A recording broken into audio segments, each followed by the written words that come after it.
మొత్తం రాష్ట్రంలో రైతులందరికీ మొదలు ట్రాన్స్ఫార్మర్ల కాడ మీటర్లు పెడతారట, అటెనక బాయిల కాడ మోటార్లు ఉంటాయి కదా, ఆ మోటార్లకు కూడా మీటర్లు పెడతారట. ఇక మీకు కేసీఆర్ గారు అందుకే చెప్పిండు ముందే, ఆనాడు మోడీ గారు ఎంత ఒత్తిడి తెచ్చినా, మోడీ గారు మెడ మీద కత్తి పెట్టినా కేసీఆర్ గారు ఒప్పుకోలే. మోటార్లకు మీటర్లు పెట్టమంటే నా బొండిగ మీద కత్తి పెట్టినా, నా మెడ కోసినా నేను మాత్రం పెట్టా అని చెప్పి కేసీఆర్ గారు పెట్టలే.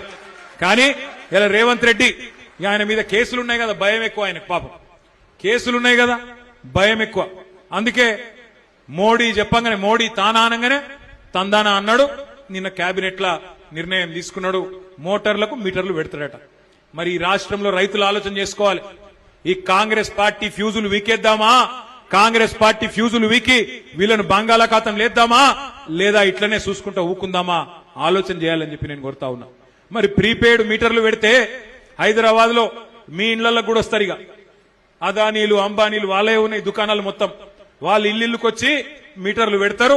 మళ్ళా ఓ దిక్కు ఫ్రీ కరెంట్ అంటారు, ఇంకో దిక్కు ఉచిత కరెంట్ ఉత్త కరెంట్ అవుతుంది, మొత్తం మళ్ళా బతుకు ఆగం అవుతుంది. కేసీఆర్ గారు అందుకే చెప్పిండు ముందే, ఆలోచించాలే, ఓటేసేటప్పుడే ఆలోచించాలే, ఆగం కావద్దు.